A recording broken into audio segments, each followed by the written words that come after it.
À vous et merci d'être avec nous pour vous informer. Il était très attendu. Il s'est enfin tenu. Le congrès convoqué par le chef de l'État s'est tenu ce mercredi. Toutes les attentions étaient bien sûr focalisées sur le discours très attendu du chef de l'État. Un discours qui devrait apporter des réponses aux différentes recommandations sorties des concertations nationales. Et le président de la République s'est prêté à l'exercice. Retour sur l'adresse. Le mercredi 23 octobre 2013 restera gravé dans la mémoire collective comme une date historique dans l'histoire politique de la nation congolaise. Au Palais du Peuple, tous les aspects ont été réunis pour marquer la solennité de l'événement.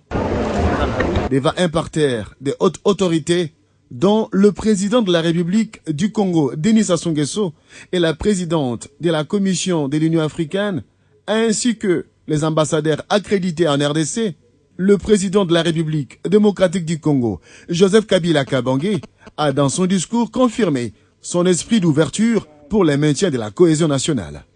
Je vous annonce que, dans le cadre de ma politique d'ouverture, prônée depuis mon investiture, un gouvernement de cohésion nationale sera bientôt mis en place.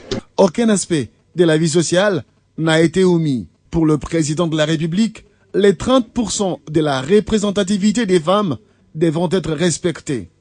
Réfléchissant en profondeur, Joseph Kabila a innové pour le respect du genre. Et puisque les femmes constituent la majorité de notre population et le vivier de la créativité nationale, je propose donc que nous fassions mieux dans cette optique. J'invite le législateur à examiner la possibilité d'ajouter dans chaque circonscription de 3 sièges ou plus un siège pour lequel la compétition ne serait ouverte qu'aux femmes. Sur le plan sécuritaire, la professionnalisation des forces armées de la République démocratique du Congo est à l'ordre du jour. Et la détermination de combattre la balkanisation a été démontrée par Joseph Kabila Kabange.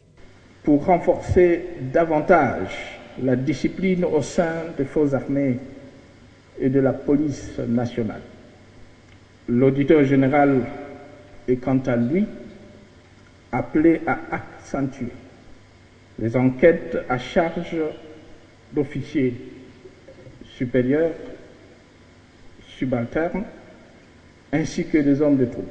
Le développement de la RDC passe par la bonne gouvernance et la justice pour éradiquer l'impunité ainsi que l'enrichissement illicite. La quête de la cohésion nationale n'est pas synonyme d'impunité. Bien au contraire, sans justice, la réconciliation est factice. La réussite des assises des concertations nationales met en exergue la maturité de la classe politique congolaise qui a privilégié les consensus nationaux, ainsi favoriser l'établissement de l'unité et la cohésion nationale pour combattre la balkanisation de la nation congolaise. Après les discours, que devrait-on retenir et ressentir? Comment appréhender les différentes décisions et quelles perspectives envisager? Analyse sur ce plateau avec Jean-Marie Kassamba, journaliste et éditorialiste. Bienvenue. Merci. Alors, première question, que doit-on retenir de ces discours ce mercredi? D'abord, c'est un très grand discours d'anthologie. C'est un discours comme il n'y en a pas beaucoup dans cette partie d'Afrique centrale que la République démocratique du Congo. Nous avons assisté aujourd'hui à un très grand discours, non seulement visionnaire, mais un discours pragmatique qui colle aux attentes de la population congolaise. Le chef de l'État, comme il avait promis, est revenu essentiellement sur les recommandations de ce qui était venu aux concertations.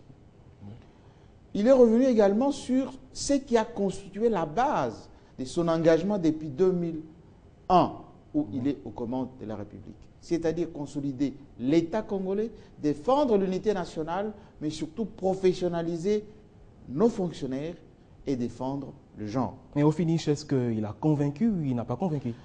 Il suffit tout simplement de suivre ce qui était aujourd'hui notre chaîne qui se transmettait en direct ce discours a battu tous les records.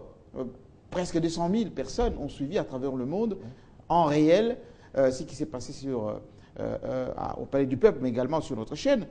Le point le plus essentiel qu'il faut retenir, c'est d'une part, la cohésion nationale est effective. Maintenant, d'abord avec le gouvernement qui va être mis en place sous peu, ensuite par des mesures, on va dire des décrispations et des réconciliations nationales. Justement, par rapport à ces gouvernements annoncés par le président de la République, est-ce que c'est une volonté d'ouverture, comme il avait annoncé, ou ce sont des concessions qu'il a fait? Non, Joseph Kabila, c'est un président d'ouverture et tout le temps d'ouverture. Rappelez-vous que lorsqu'il a été mis en place, alors que le gouvernement était crispé, à l'époque, quand son papa a été décédé, il est venu, il a décrispé. Il a fait venir, il a accepté de partager son pouvoir avec les ex-belligérants. Oui. Ensuite, les deux gouvernements pendant les deux mandatures, c'est souvent d'ouverture et d'union nationale, c'est moins qu'on puisse dire. Antoine Gizenga, Zanga Mobutu, c'est la même chose. Même dans ce gouvernement-ci, vous allez retrouver deux ministres qui ne sont pas de la majorité présidentielle. Ce qui est fait aujourd'hui, c'est aller au-delà. Aller au-delà de quoi? C'est réunir les forces vives, mais également toutes les tendances. Parce qu'il dit lui-même... Est-ce que ce n'était pas sous l'emprise des contraintes? Il n'y a pas de contraintes du tout. Il n'y a pas de contraintes parce qu'il n'était pas obligé de faire les concertations nationales. Oui. C'est à son initiative, proposition des deux chambres, et il a proposé que les gens débattent d'une manière libre, et surtout qu'ils ressortent, les concertateurs, des recommandations. Et lui, il a tiré de ces recommandations le substrat. Et c'est ce substrat qui va servir de soubassement à ce gouvernement. Et toutes les mesures sur le plan sécuritaire, sur le plan économique, sur le plan de la gouvernance, vont au-delà même de ce qui a été dit aux concertations. C'est pour vous dire que c'est un président qui n'était pas contraint de faire les concertations parce qu'il avait la légitimité et la gouvernance, il avait la majorité au Parlement, il pouvait continuer. Il avait même, sur le plan diplomatique, le vent en poupe aux Nations Unies, à l'Union africaine. Vous avez vu que la dame était venue, la première dame africaine qui Justement, un discours devant deux personnalités de grande envergure, Denis Sassou Nguesso, le voisin congolais, et puis Nkosazana Zuma. Quel message, quelle signification? C'est cela l'accompagnement de la communauté internationale, c'est cela les soutiens de la communauté internationale. Par exemple, ceux qui demandaient que ces concertations soient assistées, pour ne pas dire supervisées par la communauté internationale, l'Union africaine ou quelques pairs, notamment les chefs d'État d'Afrique. Là, ils ont eu la réponse. Le président Sassou est venu, en quelque sorte, accompagner ce que les autres avaient demandé. C'est le travail qui a été fait par les Congolais. Madame Zuma est venue pour montrer que la communauté internationale, d'abord l'Union africaine, est aux côtés de la République démocratique. Comme pour dire de soutien détail. Absolument. Et dans le discours de clôture, il y a eu le membre du Conseil de sécurité des Nations Unies. Donc, c'est dire que la communauté internationale est aux côtés de la RDC à tous les niveaux. Et le président de la République, qui avait demandé d'abord que ces concertations soient d'abord une affaire des Congolais, il a réussi à ce niveau-là.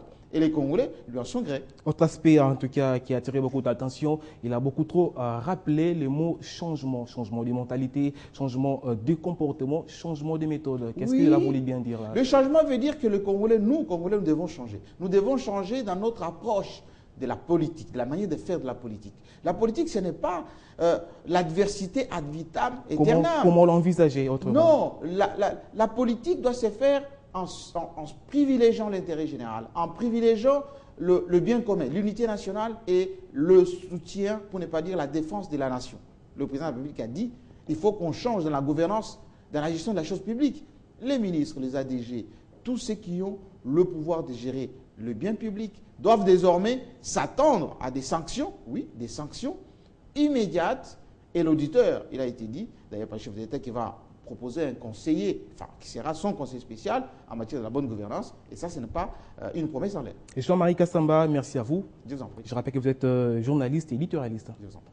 Restons toujours dans ces discours du chef de l'État devant le Congrès. Les différents angles traités ont été bien suivis et le message est visiblement très bien passé. Majorité, opposition, société civile, tous ont bien suivi l'adresse. Premier constat, le discours a été vivement salué par tout le monde. C'est l'unanimité autour du grand point. Mais bien sûr, je pense que le président de la République, dans sa clairvoyance habituelle, a traduit fidèlement les recommandations issues des concertations nationales. Et nous ne pouvons que nous en réjouir. Voyez-vous, certains ont eu peur pour rien. On n'a révisé ni la Constitution, ni prolongé le mandat de quiconque. Donc c'est pour l'intérêt de la nation. Il est temps que nous, Congolais, nous comprenions qu'aujourd'hui l'ennemi est en face de nous. Pour bouter cet ennemi hors de nos frontières, il faudrait que nous soyons tous alignés derrière le chef de l'État. Nous sommes échantillons du peuple congolais et le peuple congolais, à travers le discours du chef de l'État, le chef s'est montré supérieur et s'est montré père de la République. J'ai toujours dit, le président de la République est le père de la démocratie au Congo. Et il a trouvé une occasion de mettre tout le monde ensemble pour démontrer qu'il est le papa. Tout en respectant la Constitution, qui est vraiment son cheval de bataille, a fait un discours de cohésion nationale pour répondre aux recommandations des concertations. Il a vraiment pris les choses en main pour donner une nouvelle direction au pays. Je crois que le chef de l'État vient d'ouvrir un chapitre de réflexion très importante. Cette réflexion que nous devons mener pour essayer d'entamer avec sérénité la réforme électorale que nous avons tous appelée de notre vœu. Cette innovation que vient de proposer à la représentation nationale le chef de l'État mérite d'être bien reçue et d'être intégrée dans notre réflexion lors de nos débats parlementaires. Sur le plan sécuritaire, il demande à ce qu'il y ait quand même une certaine discipline au sein de l'armée congolaise. Il a encore fait un geste très fort pour les rapatriements de corps du maréchal Mobutu, du Premier ministre Moïse Tshombe. Mais dans le jour à venir, comme il a dit, il doit mettre un comité sur pied pour suivre les recommandations. Nous croyons que dans 2 ou 3 mois, les choses vont commencer à se réaliser.